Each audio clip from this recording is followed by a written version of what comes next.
Doctors نے ماں کا اچھی طرح چیک اپ کر لیا تھا۔ جو کچھ وہ کر سکتے تھے انہوں نے وہ سب کر لیا تھا، پر ماں کی حالت ویسی ہی تھی، اس لیے انہیں فی الحال ایمرجنسی میں ہی رکھا گیا تھا۔ جیا بہت دیر سے رو رہی تھی، اس کی خود کی حالت بھی اب خراب ہونے لگی، تو ارمان نے اسے بہت سمجھایا بجھایا کہ گھر بھیج دیا۔ اس وقت انہیں یہ یاد ہی نہیں تھا کہ ان کے گھر میں ایک عائشہ بھی تھی جو لاپتہ ہے۔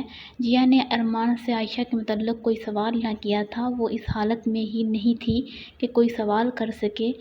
جن کی مائیں بستر مرگ پر اپنی آخری سانسیں لے رہی ہوں، ان کا دنیا سے مطلب بالکل ختم ہو جاتا ہے۔ وہ اپنے سامنے جب پالنے والے کو مرتے دیکھتے ہیں تو ان کی روح شل اور اعصاب کمزور ہو جاتے ہیں۔ ماں باپ کی موت اولاد کو وقت سے پہلے بوڑھا کر دیتی ہے۔ ارمان ماں کے سرہانے بیٹھا تھا، اس کی آنکھیں ابھی بھی نم تھیں، ماں کو ابھی ہوش آیا تھا۔ پہلے وہ دوائیوں کی زیر اثر نشیمنگودگی میں تھیں، پر اب وہ پوری توجہ سے ارمان کو دیکھ رہی تھی، جس کے ہاتھ میں پکڑے موبائل پہ میسج ٹون بجی۔ اس نے موبائل سامنے کیا اور اس کے دل پر کسی نے غصہ دے مارا، جبکہ وہ اس سب کے لیے بھی تیار تھا، پر پھر بھی اسے دکھ ہوا۔ ماں، اس نے بھرائی ہوئی آواز میں ماں کو پکارا۔ ماں کی یکیاں آنکھیں بھیگ گئیں، ان کا ارمان بھی رویا نہیں تھا، پر وہ آج رو رہا تھا۔ ماں بولنا چاہتی تھیں، اسے اپنے سینے سے لگانا چاہتی تھیں، پر وہ بے بس تھیں۔ ارمان ان کی بے بسی محسوس کر سکتا تھا، وہ بھیگی پلکوں سے بول رہا تھا، ماں، عائشہ کو شہر اٹھا کر لے گیا ہے۔ اس نے ابھی جو میسج اپنے موبائل پہ وصول کیا تھا وہ پڑھ کر وہ ماں کو سنا رہا تھا۔ ماں، شہر کہہ رہا ہے کہ میں اس کے اور عائشہ کے درمیان آیا ہوں، وہ عائشہ سے بہت پہلے سے محبت کرتا ہے، اور ماں آپ نے اسے عائشہ سے دور کر دیا۔ شہر کہہ رہا ہے کہ وہ سب کچھ جان گیا ہے، اور جان گیا ہے کہ آپ نے ہی زویا کو کڈنیپ کیا ہے، اور عائشہ کو شہر کے خلاف ورگلایا بھی آپ ہی نے تھا۔ اب وہ آپ کو نہیں چھوڑے گا۔ وہ اپنی جگہ سے کھڑا ہوا اور ماں کا ماتھا چوم کر جب وہ دوبارہ ماں کے سامنے بیٹھا تو اس کی آنکھوں میں نمی تو ضرور تھی، پر اس کے لبوں پہ جو تھا وہ دیکھ کر ماں کا دل دھس گیا تھا۔ ماں، شہر کتنا بے وقوف ہے نا، وہ آپ کو اس سب کا ذمہ دار سمجھ رہا ہے، جبکہ یہ سب تو میں نے کیا ہے۔ اس کے لبوں پہ سرد مسکان تھی، اس نے اپنے آنسو صاف کیے۔ میرا نام ارمان ملک مارگریٹ ہے، میں ہیلن مارگریٹ کا بیٹا ہوں۔ اپنی ماں کا شہری، میں اسے ہیلن مارگریٹ کا بیٹا ہوں جو اب اس دنیا میں نہیں ہے۔ اس کی موت کے ذمہ دار میری ماں اور باپ ہیں، جنہوں نے میری اصل ماں کو پل پل اس پہ زندگی تنگ کر کے اسے موت کے منہ میں اتار دیا۔ میں ہی تو وہ ہوں جس نے آپ کو یہ سب کرنے پہ اکسایا۔ پہلے آپ نے آپ کے ہاتھوں سے ڈیڈ کو قتل کروایا، پر میں شہر کی ممی ڈیڈ کو نہیں مارنا چاہتا تھا، بس ان دن ان کی قسمت خراب تھی جو ڈیڈ کے ساتھ گاڑی میں موجود تھے۔ میرے پاس تو وہ آخری موقع تھا، اس لیے میں نے اسے ہاتھ سے نہ جانے دیا۔ اس کے چہرے پہ شہر کی ممی اور ڈیڈ کے بارے میں بات کرتے افسوس ضرور تھا، پر اس کی آنکھوں میں نمی کے ساتھ وہ نفرت بھی تھی جو اس کے دل میں اپنی ماں اور ڈیڈ کے لیے تھی۔ میں ملک کو بھی اپنا باپ نہیں کہنا چاہتا، کیونکہ وہ ایک گھٹیا انسان تھا۔ اس نے میری اصل ماں سے چھپ کر شادی کی، اس سے بچے پیدا کیے اور انہیں اپنا اور آپ کا نام دے دیا۔ میں یہ سب بچپن سے جانتا تھا۔ میں اس وقت بھی بہت رویا تھا جب میری ماں ملک سے اپنا حق مانگ رہی تھی اور اس شخص نے اور آپ نے انہیں دھکے دے کر نکال دیا تھا۔ میں اپنی ممی کے لیے اس وقت بھی لڑ سکتا تھا، پر انہوں نے مجھے اپنی جان کی قسم دی تھی تاکہ میں خاموش رہوں، اور میرے خاموش رہنے سے میرا سب کچھ مجھ سے چھن گیا۔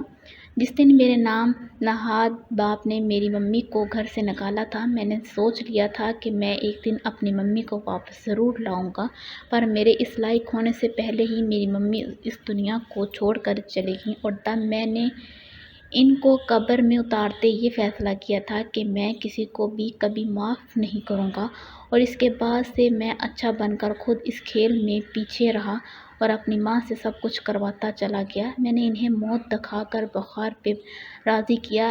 ان کے سامنے بے بس ہو کر کہتا رہا کہ ڈیڈ سب کچھ اپنے بھائی کے نام کر رہے ہیں، وہ اپنے بزنس کے شیئرز اپنے بھائی کو دے رہے ہیں۔ میں نے اپنی ماں کو وہ دکھایا جس سے وہ ڈرتی تھیں، غربت اور مفلسی کی زندگی۔ اس نے اپنی آنکھوں سے وہ ہلکی سی نمی بھی صاف کی جو پلکوں پہ ٹھہری تھی۔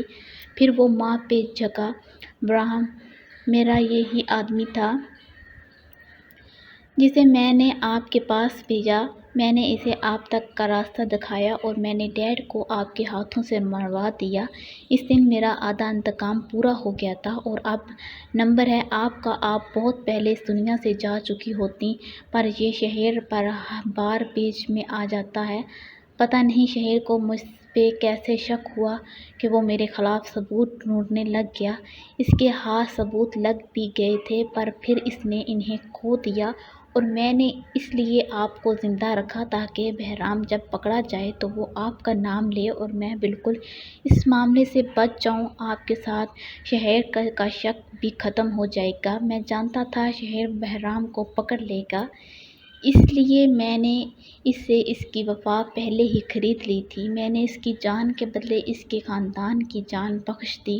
وہ جانتا تھا اگر اس نے شہر کے سامنے میرا نام لیا تو میں اس کے پورے خاندان کو مار دوں گا، اس لیے اس نے میری بات مان کر سب کا ذمہ دار آپ کو بنا دیا۔ وہ سانس لینے کو رکا پھر بولا، پر میں نہیں چاہتا تھا کہ آپ کو شہر مارے کیونکہ میرا زیادہ نقصان آپ نے کیا ہے۔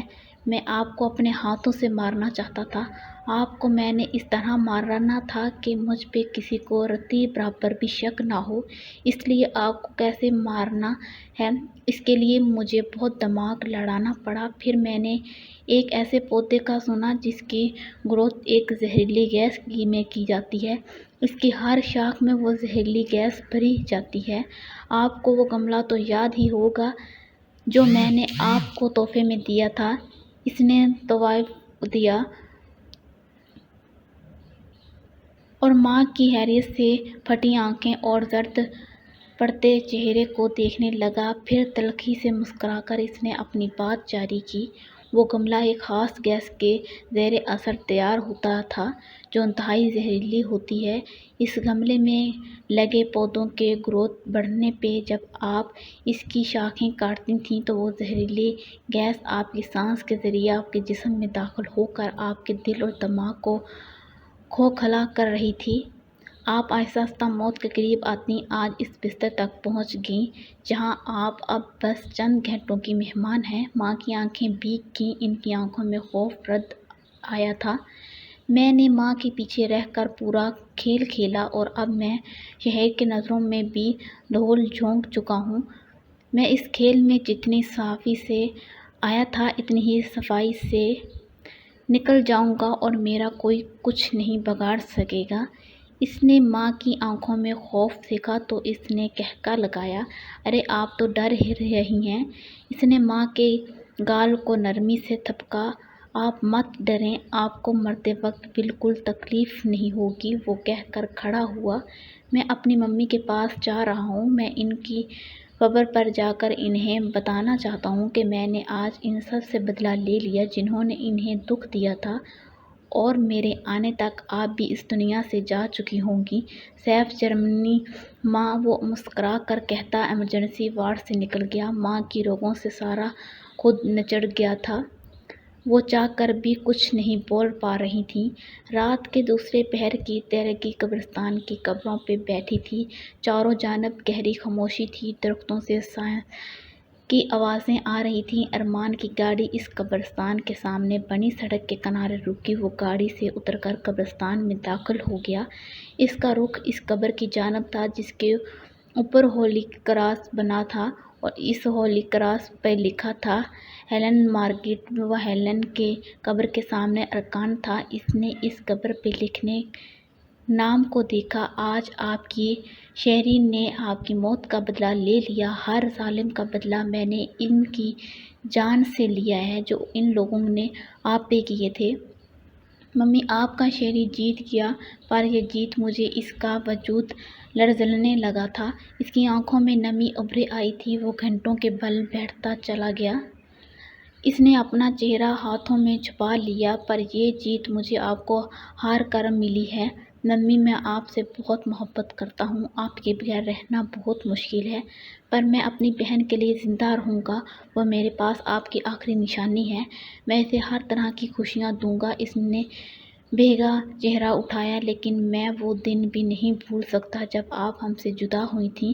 وہ دن میری زندگی کا سب سے برا دن تھا، وہ دن سچ میں بہت برا دن تھا۔ ارمان کے سامنے ماضی کسی فلم کی طرح چلنے لگا۔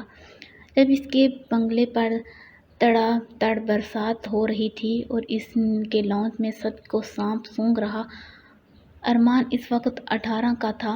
وہ اپنے کمرے کے دروازے کی اور سے لانچ کو دیکھ رہا تھا، جہاں ہیلن کھڑی اس کے باپ کو کہہ رہی تھی، میں آپ کی بیوی ہوں، میں اپنی اولاد کے بغیر نہیں رہ سکتی، مجھے میری اولاد سے دور نہ کریں۔